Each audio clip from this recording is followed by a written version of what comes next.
అన్న engineering complete అయ్యి 5 months అవుతుందన్న. ఏమన్నా జాబ్ నోటిఫికేషన్ ఉంటే చూడరాదన్న. ఓర్ని అమ్మ అంటే ఏంద్రా ఇంజనీరింగ్ అయిపోయి ఇంకా ఖాళీగా ఉన్నావా? సరే స్టేట్ ఎగ్జామ్స్ అంటే రేరుగా ఉన్నా కానీ సెంట్రల్ ఎగ్జామ్స్ ప్రతి వారానికి ఒక నోటిఫికేషన్ కనబడుతూనే ఉంది కదా. ఇంకా నువ్వు అఖిల్ టిప్స్ ఫాలో కాలేదా? ఒక్కసారి ఛానల్ని ఫాలో అయ్యి చూడు, ఇంజనీరింగ్కి ఎన్ని నోటిఫికేషన్లు పెడతాడు. సరే ఇప్పుడు ఈ వీడియోలో కూడా మీకోసం ఒక మంచి నోటిఫికేషన్ తీసుకొచ్చిన. అదే Bharat Dynamics Limited Miniratna category 1 PSU నుండి ప్రతి ఇంజనీరింగ్ డిపార్ట్మెంట్లో వేకెన్సీస్ అవుతున్నాయి. ఒక్క ఇంజనీరింగ్ డిపార్ట్మెంట్ కూడా విడిచిపెట్టలేదాడు. నెక్స్ట్ ఫైనాన్సింగ్, హ్యూమన్ రిసోర్సెస్ కూడా ఉన్నాయి. రిక్రూట్మెంట్ చేసే పొజిషన్ కూడా చిన్నది కాదబ్బో. మేనేజ్మెంట్ ట్రైనింగ్ గ్రేడ్ 2 అంటే తెలుసుగా, చిన్నగా ఏడబ్ల్యూతో ఈక్వల్. అయితే మనకు జాబ్ చూడగానే మనకు పే స్కేల్ కావాలి కదా. పే స్కేల్ ఎంత అనుకుంటున్నారు?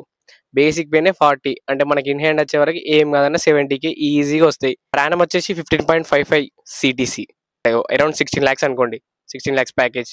అప్లికేషన్ డేట్ విషయానికి వచ్చే వరకు నిన్ననే స్టార్ట్ అయినాయి. December 3 నుంచి December 29 వరకు. అస్సలు మిస్ చేసుకోకండి. అప్లికేషన్ ఫీజు చూద్దాం.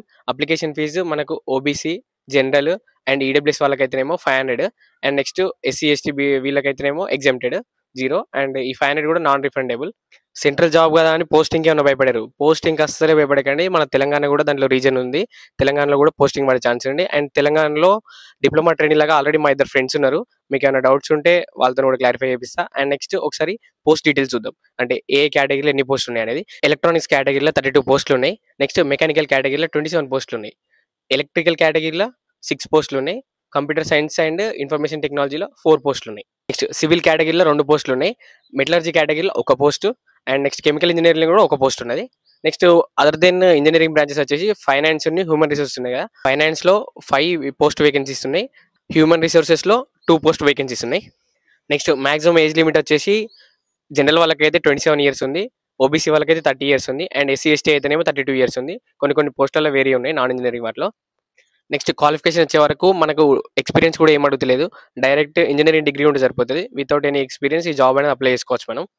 ఒకవేళ మనం డిప్లొమా కంప్లీట్ చేసి బీటెక్ అంటే కంప్లీట్ చేసినాం అనుకో, ఖచ్చితంగా ఆ డిప్లొమా క్వాలిఫికేషన్ అనేది దాంట్లో ఖచ్చితంగా మెన్షన్ చేయండి. అంటే వాళ్ళు నోటిఫికేషన్లో కూడా మెన్షన్ చేసిళ్ళు.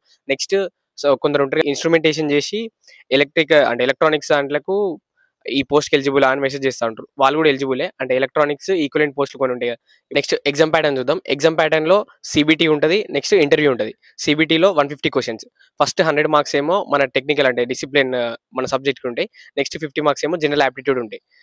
నెక్స్ట్ దీని తర్వాత అంటే ఇంటర్వ్యూ స్టేజ్ క్వాలిఫై అయ్యేదానికి 60% ఆఫ్ మార్క్స్ ఏమో ఓబీసీ జనరల్ వాళ్ళకు ఉన్నది. నెక్స్ట్ ఎస్సీ ఎస్టీ వాళ్ళకైతేనేమో 50% వస్తే సరిపోతుంది. వాళ్ళు నెక్స్ట్ ఇంటర్వ్యూకి సెలెక్ట్ అవుతారు. ఇంటర్వ్యూలో 1:10 తీసుకుంటారు. 1 పోస్ట్కు 10 members తీసుకుంటారు. ఇంటర్వ్యూ